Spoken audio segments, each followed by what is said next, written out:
Hi everybody, I'm Jim Rohn. I was just going over our latest issue of our new magazine called The Achiever.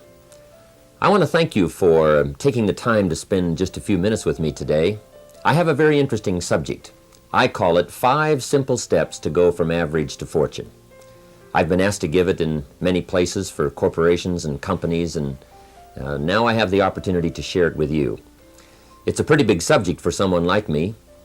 For my life started out rather modestly, up in farm country in Idaho where I was raised. I grew up in this little community of some 4,000 or 5,000 people, and went to high school, graduated, went to college for a year and a half, and then I quit, decided I was smart enough, and got me a job to see if I couldn't make all of my ambitions come true. My parents, I think, gave me a very good foundation, a very good start. I was an only child, so I think they took some extra time with me and got off to a pretty good start. A couple of years after I left school, I found a very beautiful young lady and persuaded her to marry me, and kept making all of those grand promises, as we're inclined to do, that everything was going to work well and that she had made a wise decision. Well, 2 or 3 years after I'd gotten married, it didn't look like my new bride had made such a wise decision, because I'm now starting to struggle. I've got far too much month at the end of the money, if you've ever known what that's like, and I'm wondering what to do. I'm behind on my bills.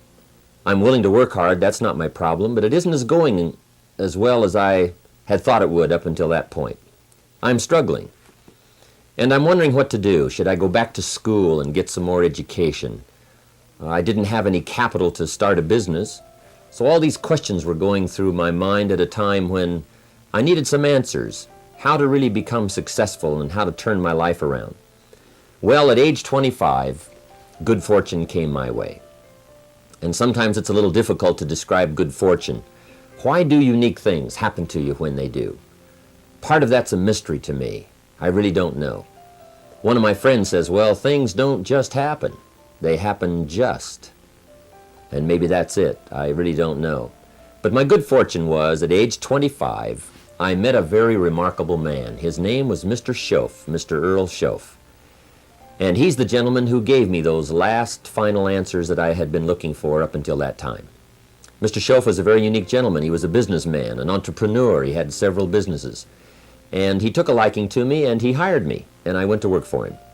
I spent the next 5 years working for him. And then, unfortunately, at the end of that 5 years, he died.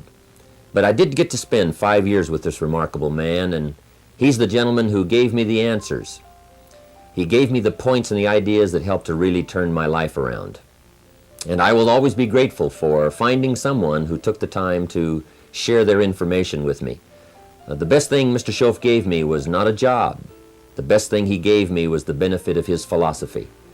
And fortunately for me, his philosophy worked for me. I practiced it, I utilized it, and I put it to work. And about 17 years ago, I was living in Beverly Hills. And I was going through all the notes that I'd gathered up during that 5-year period. And the idea came to me, why not share these ideas with other people? I've used them to change my life. Things have worked out well for me. I wonder if others might find them interesting. So I put all of the material together, and 5 years ago gave my first lecture, my first seminar. And ever since then, I've spent more and more of my time lecturing and sharing ideas on how to do better, how to make your life personally, socially, and economically work out better. And especially for the last 6 or 7 years, I've had the opportunity to travel around the world. The seminar's been translated in many languages, and I find myself now spending the biggest share of my time lecturing, sharing ideas, and trying to come up with answers that can make a difference in your life. Let me give you this simple little talk, how to go from average to fortune. There's 5 simple steps. You might like to make a note of them. Here's the first one. Get serious.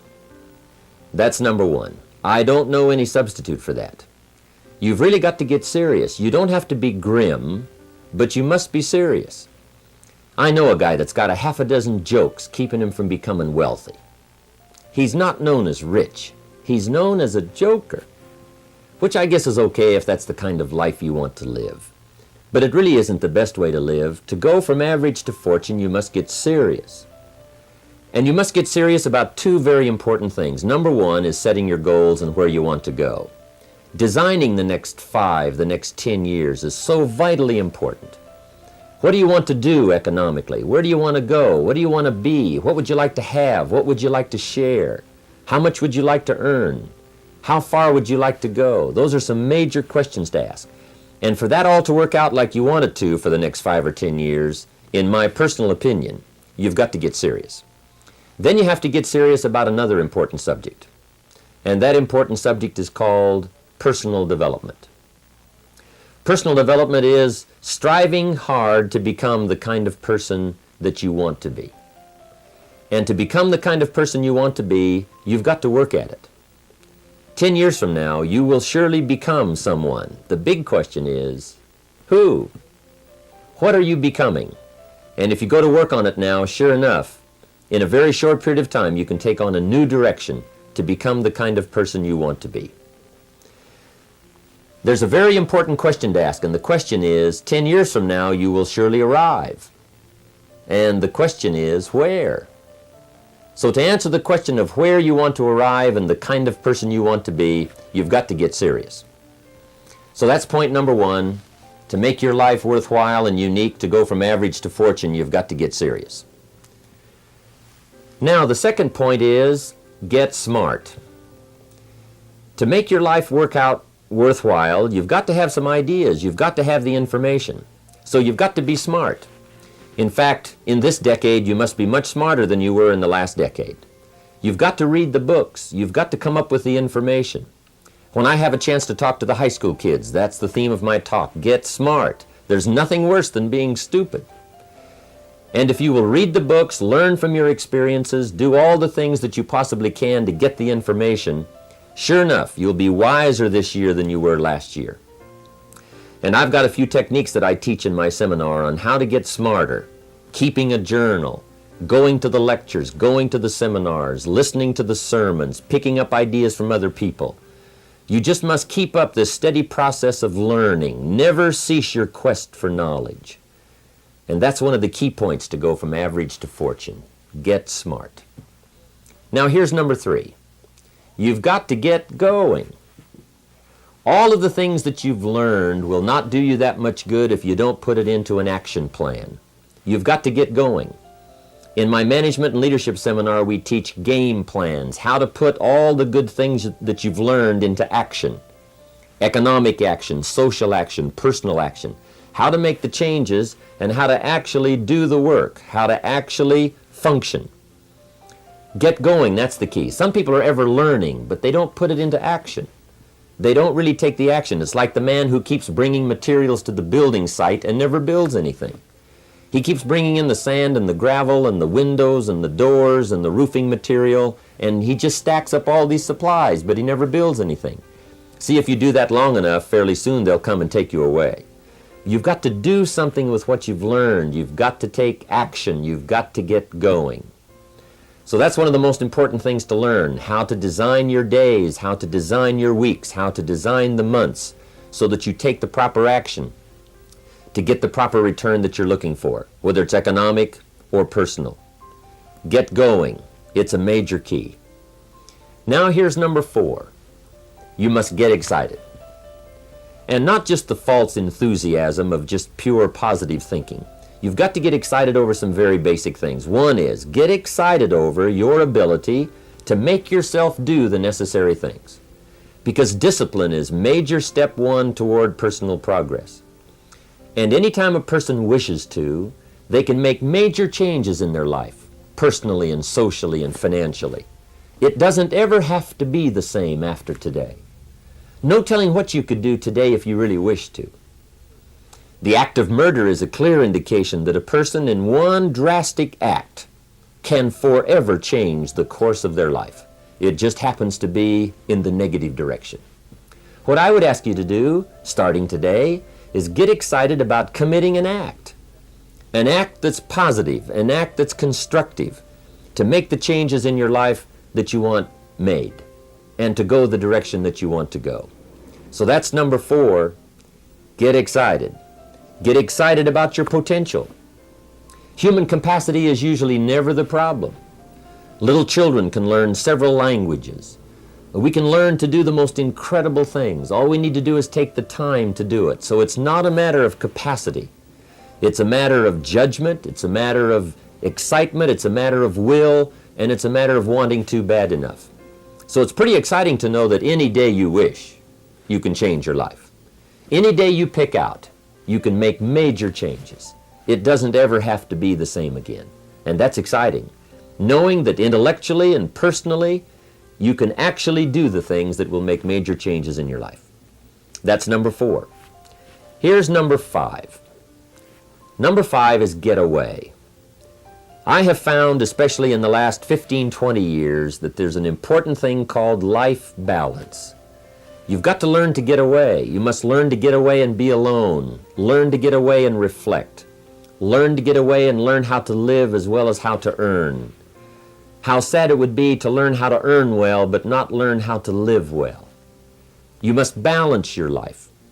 We teach something, especially in my staff, I teach something called lifestyle. Lifestyle is how you learn to live your life. Some people have money, but they don't even know how to spend it. They have time, but they don't know how to spend it. Some people are successful, but they don't know how to spend their success. They don't know what to do with it. They don't get joy from it. Rather, they get animosity. A father takes $5, crushes it, and throws it at his son and says, if you need it that bad, take it. Now, it's the same $5, but instead of dispensing it with joy, he dispenses it with animosity. That's the difference in not knowing how to live. It's called lifestyle. Then you've got to take time to cultivate good friends. You've got to take time to be with your family. You've got to take time to be with the people who are important to you, designing your life in those respects. Get away. Take the time. Reflect on your life. Recharge your batteries. Do some growing away from your enterprise. Then when you come back to your enterprise, after you have taken this time to balance your life, you will find that on the job, working on your enterprise, things will really go much better. So those are the 5 simple steps to go from average to fortune. Get serious, get smart, get going, get excited, and get away. I hope those points will be valuable for you as you consider them. And I want to thank you for giving me a few minutes of your time to spend just a little time with you. I would invite you to come and attend my seminar. If I get a chance to see you there, I'll be happy to meet you. We usually have several hundred to 1,000 people attending the seminar, and I'd love to have you. I think I have some interesting things to share about life and about economics and how to do better. I've learned a lot these last 15, 20 years, and I've capsulized it in one evening. It's from 7 to 11. It's 4 hours of some very interesting material, and I think you'd find it exciting. I've got some ideas to share. I don't claim they're right, I just claim they're my ideas. But if you'll take the time, if you'll spend an evening with me, I think you'll find it rewarding. And I want to thank you for giving me this few minutes of your time. And for you giving me some of your time, I would just like to sincerely share this with you. Do not walk in front of me. I may not follow. Do not walk behind me. I may not lead. But walk beside me and be my friend. Thank you for listening.